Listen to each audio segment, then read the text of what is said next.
बिस्मिल्लाहिर्रहमानिर्रहीम।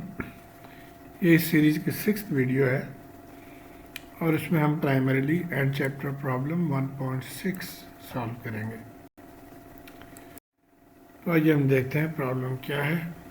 Ferromagnetic core with relative permeability of 1500 is shown in figure. तो ये core है और रिलेटिव परमेबिलिटी गिवन है। डायमेंशंस इसकी देखिए, डायमेंशन यूनिफॉर्म है, यानी विड्थ ऊपर साइड पे सेंटर पे हर जगह सेम विड्थ है 7 सेंटीमीटर।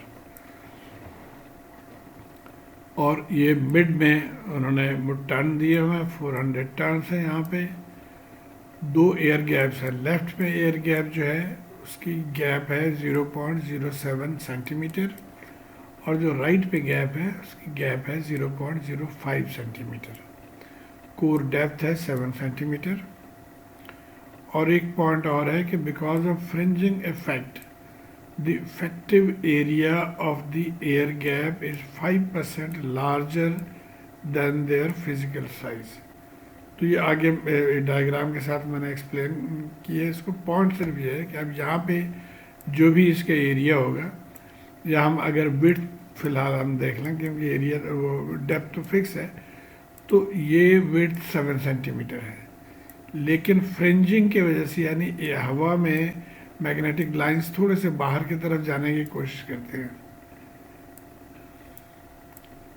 इस तरह, तो इसके जो या इस पॉइंट पे एरिया में इजाफा हो जाता है और वो इजाफा कितना है 5%। तो इसको कैटर फॉर करना होगा दोनों तरफ, 5% इसके एरिया में इजाफा हो जाएगा। ओके, करंट 1 एम्पियर है इसमें से। तो यहाँ से हम इजीली फिर इसके मैग्नेटोमोटिव फोर्स निकाल सकते हैं जो कि N × I है। और क्वेश्चन ये है, what is the flux in each of the left centre and right legs of the core. तो फ्लक्स हमें मालूम करना है इसमें सेंटर में और राइट पे। उसके बाद what is the flux density in each of the air gap, और एयर गैप में हमने फ्लक्स डेंसिटी मालूम करना है। और फ्लक्स डेंसिटी आपको पता है कि flux divided by area, that is flux density. तो अब इस चीज़ को जहन में रखते हुए आगे हम चलते हैं, प्रॉब्लम सॉल्व करते हैं। अच्छा, अब सवाल ये है कि हमने flux in each of the left centre and right leg, ये तीनों लेग्स में हमने फ्लक्स मालूम करना है। गिवन क्या है हमें, फार्मूला हमें पता है, मैग्नेटोमोटिव फोर्स N × I। ये हम इजीली यहाँ से निकाल सकते हैं। 400 टर्न्स है N और 1 एम्पियर करंट है। और वहाँ से फिर हम फ्लक्स निकाल लेंगे, magnetomotive force divided by reluctance. और ये रिलक्टेंस का फार्मूला है। यहाँ पे कोर लेंथ है, एरिया ऑफ क्रॉस सेक्शन है, म्यू R है रिलेटिव परमेबिलिटी, और म्यू 0 है परमेबिलिटी ऑफ द एयर, जैसे कि यहाँ गिवन है। म्यू R 1500 गिवन है और म्यू नॉट 4π10⁻⁷ है। ये कांस्टेंट है, इसको आपने याद रखना है। तो सबसे पहले हम, चूँकि उस मीन पाथ गिवन नहीं था, तो हमने मीन पाथ ड्रॉ कर लिया इसको। अब ये 3 कलर में इसलिए मैंने ड्रॉ किया कि ये 3 डिफरेंट पाथ हैं। देखिए, ये एक पाथ है और ये एक पाथ है और ये राइट साइड पे एक पाथ है। तो इनको हमने अलग कलर से शो कर दिया ताकि हमें समझने में आसानी हो और इनके लिए हम रिलक्टेंस कैलकुलेट करने में हमें आसानी हो। अब ये देखिए, इसको अगर हम in terms of magnetic circuit लिखेंगे तो क्या होगा कि ये तो सोर्स हो गया, यहाँ पे हमने सोर्स बना दिया। इस बाजू के अपने रिलक्टेंस उसको हम लिख रहे हैं R3। उसके बाद ऊपर जाके डिवाइड हो रहा है, तो ये लेफ्ट पे आके डिवाइड हो गया, ये हो गया R1 इस पूरे बाजू का, यहाँ से यहाँ तक except for the air gap, क्योंकि एयर गैप का अपना रिलक्टेंस है। तो ये हम इसको RA1 या RG1 आगे जाके मैंने लिखा है, इसको RG1 आप समझे इसको। तो ये हो गया। और इसी तरह राइट हैंड साइड पे भी यही है कि ये R2 हो गया और एयर गैप के अपने रिलक्टेंस तो RG2। ओके, तो अब रिलक्टेंस मालूम करने के लिए हमें लेंथ मालूम करना ज़रूरी है। तो हमने नाम दे दिया, इस वाले लेंथ को हम कह रहे हैं L1 और इसको हम कह रहे हैं L2। जो एयर गैप की लेंथ है 0.7, इसको हम करेंगे LG1, L ऑफ गैप 1, और ये लेंथ ऑफ गैप 2 कितना है 0.05 सेंटीमीटर। ओके, तो अब ये हमारे पास हमने ये देख लिया था, ये डायग्राम भी और ये गिवन है। तो सबसे पहले हम R1 को कैलकुलेट कर लेते हैं, जो कि इस वाले साइड पे रिलक्टेंस है। तो R1 के लिए ये फार्मूला हो जाएगा L1 और mu R mu naught A1। अब L1 कितना है, अब यहाँ से हम चलेंगे, ये रास्ता है इसका L1 के, यहाँ से यहाँ तक। तो सबसे पहले देखिए हाफ ऑफ 7 3.5 हो जाएगा, उसके बाद 30, उसके बाद हाफ ऑफ 7, तो 3.5 30 3.5। और आसान ये है कि ये सिमिलर है सारे, तो यहाँ पे भी एग्जैक्टली वही चीज़ हो जाएगा और यहाँ पे भी एग्जैक्टली वही चीज़। तो ये कॉपी पेस्ट यहाँ पे मैंने कर दिया और ये टोटल हो गया 111 सेंटीमीटर, जिसको हमने यहीं पे मीटर में कन्वर्ट कर लिया। सो 1.11 मीटर है, क्योंकि तमाम डायमेंशंस को मीटर में कैलकुलेट करना। यहाँ पे इसको हम नेगलेक्ट करें, क्योंकि ये इसके कंपैरिजन में 0.07 बहुत स्मॉल है, तो इसलिए हमने इसको इसमें शामिल ही कर लिया है। तो ये हो गया जी L1। अब एरिया ऑफ क्रॉस सेक्शन, अब ये देखिए 7 सेंटीमीटर इसकी चौड़ाई है और ये डेप्थ भी कह रहा है 7 सेंटीमीटर है। तो area of cross section 7/7 49 centimetre, और इसको जब आप 10,000 से डिवाइड कर देंगे टू कन्वर्ट इनटू मीटर, तो ये हो गया 0.0049 मीटर स्क्वायर। तो अब हमें L भी पता चल गया, L1 और एरिया, तो अब हम R मालूम कर सकते हैं। इसमें वैल्यूज हमने पुट कर दिए तमाम, और फिर ये आ गया हमारे पास 120.178 किलो एम्पेयर टर्न पर वेबर। R1 निकल आया। अब हम गैप के जो है एयर गैप, उसकी भी मालूम कर लेते हैं। लेंथ गिवन है 0.07, यहाँ पर देखिए, तो ये मीटर में कन्वर्ट कर लिया हमने 100 से डिवाइड करके। एरिया तो यही होना चाहिए था, लेकिन जैसे सवाल में दिया होगा वह है कि फ्रिंजिंग इफेक्ट, ये अभी ये देखिए फ्रिंजिंग इफेक्ट, यानी मैग्नेटिक लाइन ऑफ फोर्स बाहर की तरफ जा रहे हैं, तो जो विड्थ यहाँ पे है उससे यहाँ पे विड्थ ज़्यादा हो गया, तो एरिया यहाँ पे इंक्रीज़ कर जाएगा। अब वो कितना इंक्रीज़ कर रहा है, उसने कहा जी 5%।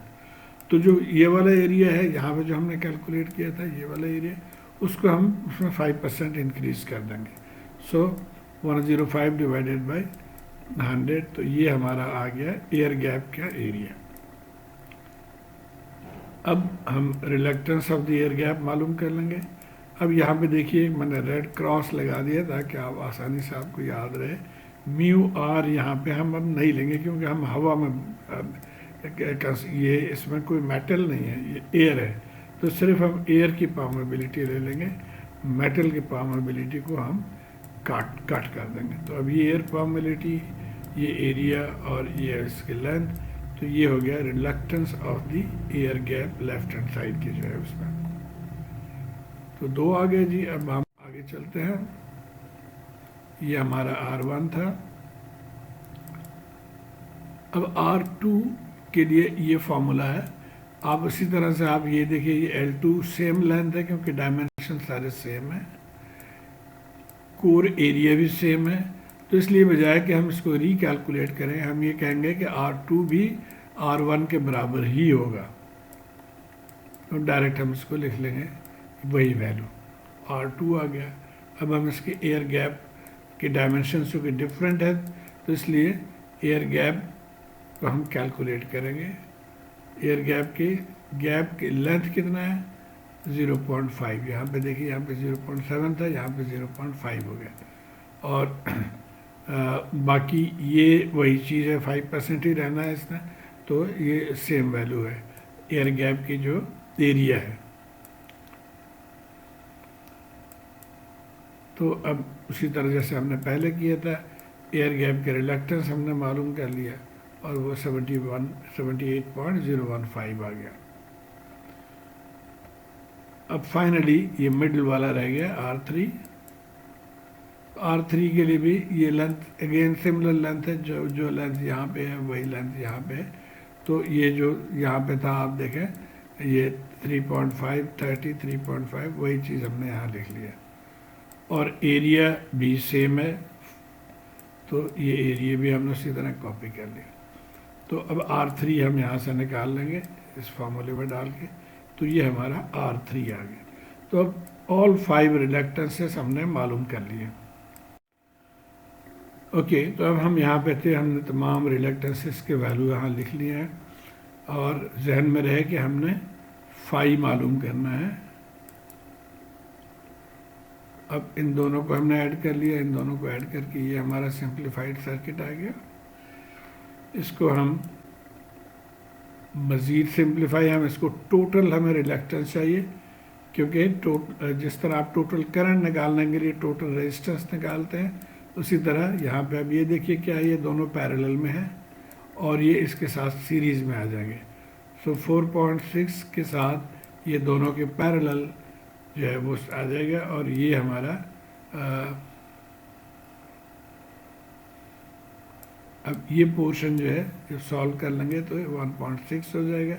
तो इसलिए 1.6 के साथ जब 40 ऐड कर देंगे तो 146.39 आ जाएगा। तो अब ये हमारा टोटल रिलक्टेंस आ गया। ये हमारे सोर्स, जैसे वोल्टेज सोर्स समझे, इसको भी हम अभी निकाल लेते हैं N इंटू आई। सो N इंटू आई से हमने मल्टीप्लाई कर दिया। तो अब इस सर्किट में आपको इजीली करंट, अब जैसे आप मालूम करते हैं उसी तरह से हम टोटल फ्लक्स मालूम कर लेंगे, वोल्टेज डिवाइडेड बाय रेजिस्टेंस वाले को जहन में रखते हुए। अब ये अगला सवाल, एक्चुअली मैं सवाल को मैंने रिपीट किया है ताकि हमें याद रहे कि पूछ क्या रहा है कि लेफ़्ट साइड पे फ्लक्स, सेंटर पे फ्लक्स और राइट साइड पे फ्लक्स। तो पहले टोटल फ्लक्स, जैसे मैंने बताया अभी कि हम पहले सेंटर फ्लक्स जो है वही टोटल फ्लक्स, यानी इसमें से जो करंट गुजरेगी, इसमें से जो करंट वही टोटल करंट, ये करंट आगे जाके यहाँ पे डिवाइड और यहाँ पे डिवाइड, तो इसलिए सेंटर फ्लक्स जो है वही टोटल फ्लक्स है। तो वो यहाँ से हम निकाल लेंगे। तो फाई सेंटर या फाई टोटल इस वोल्टेज सोर्स या यहाँ पे MMF divided by total reluctance, तो 0.020027 वेबर आ गया हमारा टोटल फ्लक्स या सेंट्रल फ्लक्स। तो अब अभी भी वही सवाल हमारे पास, हमने सेंटर का मालूम कर लिया था, ये सेंटर वाला हो गया। अब लेफ़्ट और राइट मालूम करना। तो आप इस सर्किट को देखें, जैसे ये टोटल करंट अगर आपको पता है तो इधर और इधर आपने करंट डिवीजन रूल से पता करते हैं, एग्जैक्टली वही चीज़ हम यहाँ पर भी करेंगे। तो फाई लेफ्ट क्या होगा जी, टोटल करंट, जैसे ये total current, total flux divided by the total resistance, total reluctances से डिवाइड कर देंगे और मल्टीप्लाई बाय ऑपोजिट आर्म। ये ध्यान में रखिए कि हम इस आर्म में निकालना चाह रहे हैं तो मल्टीप्लाई करेंगे हम ऑपोजिट आर्म से। तो ऑपोजिट आर्म से हमने मल्टीप्लाई कर दिया, तो ये हमारा फाई लेफ्ट आ गया। और एग्जैक्टली इसी तरह हम फाई राइट भी निकाल लेंगे। इसको अब यहाँ पे मल्टीप्लाई इससे करेंगे राइट के लिए, ऑपोजिट आर्म। अब फ्लक्स तीनों हमने मालूम कर लिए। अब पूछ रहा है फ्लक्स डेंसिटी क्या है। तो फ्लक्स डेंसिटी वो भी एयर गैप के अंदर, तो एयर गैप की एरिया से हमने सिर्फ डिवाइड कर देना है फ्लक्स को, फ्लक्स डेंसिटी के लिए। तो B left is phi left divided by AG1, air gap के जो एरिया हमने निकाला था ये वाला, उससे डिवाइड कर देंगे। तो ये मैग्नेटिक फ्लक्स डेंसिटी आ गया फॉर द लेफ्ट आर्म। और उसी तरह राइट आर्म के लिए राइट के एरिया से हम डिवाइड कर देंगे। तो उम्मीद है आप को ये समझ आ गई है कि कैसे आप इस सवाल को सॉल्व करेंगे।